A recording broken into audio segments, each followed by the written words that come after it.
Assalamualaikum warahmatullahi wabarakatuh. Bertemu lagi di Aisyah Channel yang akan memberikan informasi terkait bantuan sosial PKH, bantuan sosial BPNT, dan bantuan sosial BPJS Kesehatan PBI. Nah, apa kabar sahabat channel saya kali ini? Semoga dalam keadaan sehat walafiat, dipermudahkan urusannya dan dimurahkan rezekinya. Nah, di video kali ini saya akan memberikan informasi terkait bagaimana penggunaan BPJS Kesehatan PBI. Namun sebelum saya menjelaskan informasi tersebut, jangan lupa like, komen, dan subscribe video saya kali ini, dan bagikan video ini jika video ini sangat bermanfaat bagi orang lain. Dan buat penonton saya yang baru bergabung, terima kasih, jangan di skip agar mendapatkan informasi yang tidak keliru terhadap informasi ini. Nah, di video kali ini saya akan memberikan informasi dengan tayangan video yang di dalamnya terdapat mengenai masalah bantuan sosial JKN yang termasuk di dalamnya bantuan BPJS Kesehatan PBI. Nah, semoga informasi melalui video yang saya akan tampilkan sangat bermanfaat bagi masyarakat yang ada di luar sana, dapat dijadikan panduan untuk menggunakan BPJS Kesehatan PBI yang telah diberikan pemerintah kepada penerima bantuan sosial tersebut. Simak video ini, semoga dapat bermanfaat.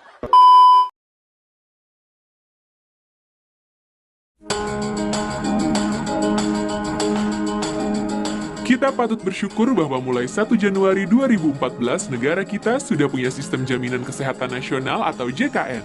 Melalui JKN, pemeliharaan kesehatan kita terjamin. Bila sudah menjadi peserta JKN, kita cukup menunjukkan kartu peserta saat berobat untuk mendapatkan pelayanan kesehatan. Tetapi tentu saja ada prosedur dan batasannya.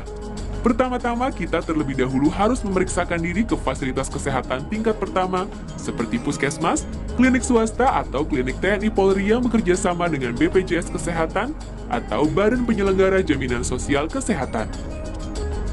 Ingat, kita harus memeriksakan diri ke fasilitas kesehatan tingkat pertama terlebih dahulu. Jangan langsung ke rumah sakit kecuali dalam kondisi darurat. Di fasilitas kesehatan tingkat pertama ini, kita bisa mendapat pelayanan sebagai berikut. 1. Kita bisa memeriksakan diri, mendapat pengobatan atau melakukan konsultasi medis. Kedua, kita bisa mendapat tindakan medis. Ketiga, kita bisa mendapat transfusi darah sesuai kebutuhan medis. Keempat, kita bisa menjalani rawat inap tingkat pertama sesuai dengan indikasi medis. Kelima, kita bisa mendapat pemeriksaan penunjang diagnostik laboratorium tingkat pertama. Kita akan dirujuk ke rumah sakit yang bekerja sama dengan BPJS Kesehatan apabila kita memerlukan tindakan lebih lanjut. Layanan yang bisa didapat di rumah sakit adalah sebagai berikut. Pertama, kita bisa memeriksakan diri, mendapat pengobatan, atau melakukan konsultasi medis dengan dokter spesialis.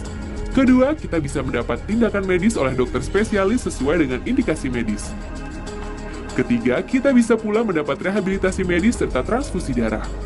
Keempat, bagi yang harus rawat inap, kita bisa mendapat pelayanan di ruang non-intensif maupun di ruang intensif. Tentunya ada pelayanan kesehatan yang tidak dijamin JKN, antara lain pelayanan kesehatan tidak sesuai prosedur, pelayanan kesehatan di fasilitas yang tidak bekerja sama dengan BPJS, pelayanan kesehatan di luar negeri, pelayanan kesehatan untuk mendapatkan keturunan, pelayanan kesehatan untuk tujuan kecantikan, gangguan kesehatan atau penyakit akibat ketergantungan obat dan atau alkohol, pengobatan alternatif. Ingat, beberapa contoh kasus tersebut tidak dijamin JKN. Seluruh rakyat Indonesia wajib ikut program JKN sebagai wujud kepedulian sosial dalam bentuk gotong royong untuk membiayai pemeliharaan kesehatan. Pendaftaran dimulai pada 1 Januari 2014. 5 kelompok berikut ini otomatis menjadi peserta JKN. 1. Anggota TNI dan PNS di lingkungan Kementerian Pertahanan beserta anggota keluarganya. 2. Anggota Polri dan PNS di lingkungan Polri beserta anggota keluarganya. 3. Peserta ASKES yakni semua pegawai negeri sipil di Indonesia beserta anggota keluarganya. 4. Peserta JPK Jamsostek beserta anggota keluarganya. 5. Para penerima bantuan iuran atau PBI. Peserta di luar kelompok tadi, yaitu pegawai swasta lainnya, pekerja bukan penerima upah dan bukan pekerja, dapat mendaftarkan diri di kantor BPJS Kesehatan terdekat baik secara perorangan maupun kelompok. Caranya, isi formulir registrasi, BPJS Kesehatan akan memberi Anda nomor virtual account. Lalu, lakukanlah pembayaran ke salah satu bank yaitu BNI 46 atau BRI atau Bank Mandiri dengan mempergunakan virtual account tersebut. Setelah membayar, serahkan bukti bayar ke kantor BPJS Kesehatan tempat mendaftar untuk mendapat kartu peserta JKN.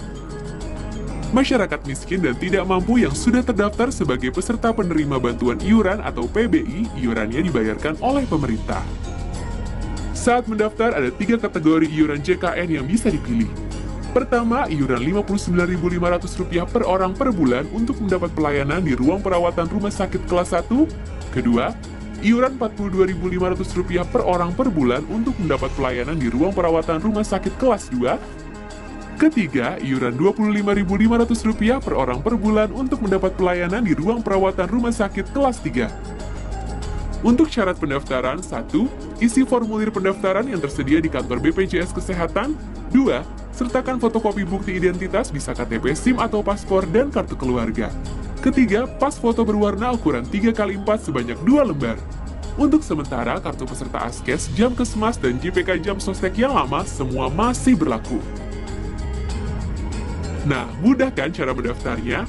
Apabila Anda merasa belum jelas soal jaminan kesehatan nasional, manfaatnya, cara mendaftarnya, carilah informasi lebih lanjut di situs www.jkn.kemkes.go.id atau telepon layanan Halo Kemkes di 500 567 atau Halo Askes di 500 400 atau datangi kantor BPJS Kesehatan terdekat.